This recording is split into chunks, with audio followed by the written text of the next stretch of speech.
in this procedural murder mystery, the highs are the crime and the lows are the investigation and lack of character development. To summarize the season without giving the whole plot away and with a litany of spoilers, it's about a gentleman named Nathan Rose who was a cop that was trying to take down a man named Mark Cooper, aka the cremation killer.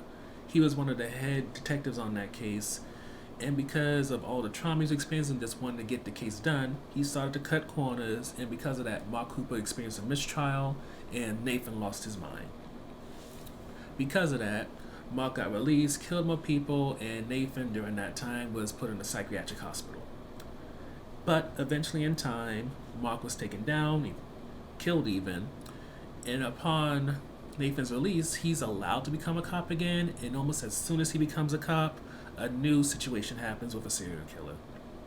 First, he's presented with this thing called a Ragdoll, which is a bunch of different body parts put together, and following that, he is shown a list of the next victims that this possible killer is going to have, with his name last on the list. Thankfully for Nathan, this means getting to join one of his old proteges, who's now a supervisor named Emily, and also this American who hasn't really assimilated named Lake.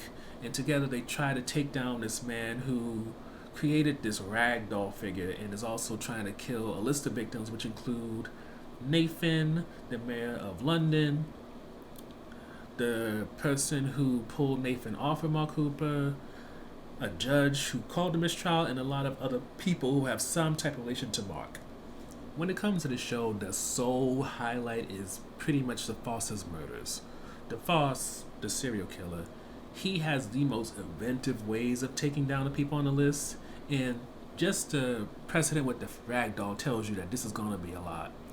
He kills people through having acid explode on them. He kills one person through this medieval device, cutting their tongue and having them bleed out and also drown in their own blood. And it's just, with this being on a premium service, it's not as gruesome as it could be, but it's definitely the type of crimes and violence that makes you think this man is not only inventive but potentially a real psychopath. However, the low point of this show is in three parts. The first thing is they reveal who DeFoss is way too early. Following that, they have the man get way too cocky. And then how they end the season with DeFoss is just, it undercuts every last thing you see up to that point, and it just makes you so frustrated. Because even after they reveal who he is and when he gets cocky, you can see multiple times where they could have gone right, yet they keep going to this direction. It's like, why must you do this? And with that, when the season ends, you're kind of like, I don't even care anymore. You ruined everything for me. And granted, with DeFoss, they might have ruined things, but I would say maybe, just maybe, if there's a second season, they could save the other characters.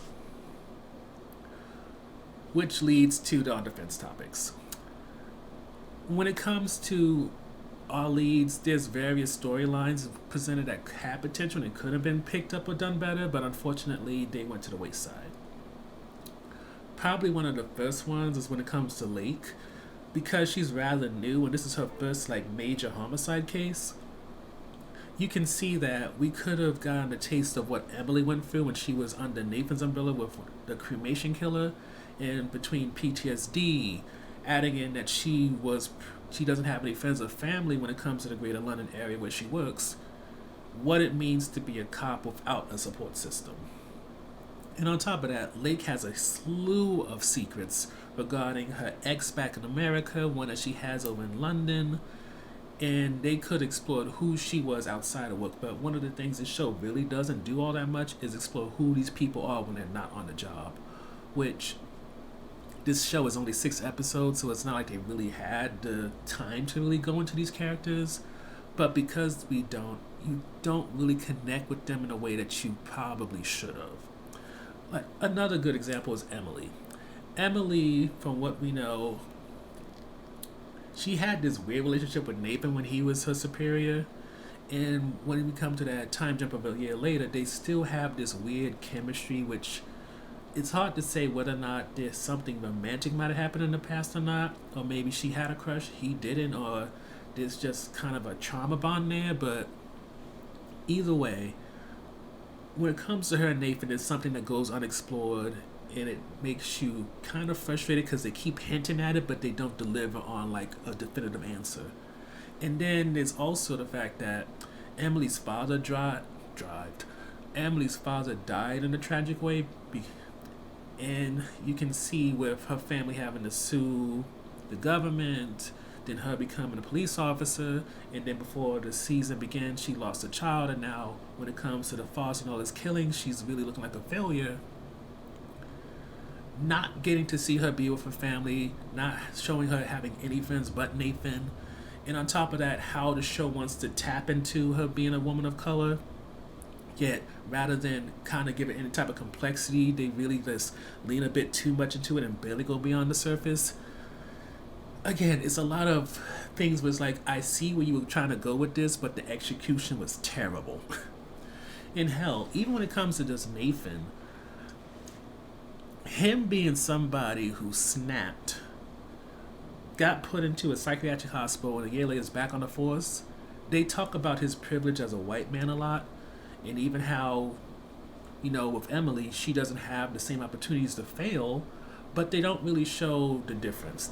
They verbalize it, but because what they can't do to Emily because she becomes like the face of it, aka Carnage Bay, it really makes you think that outside of Thomas and his actions, most people are talk and no action.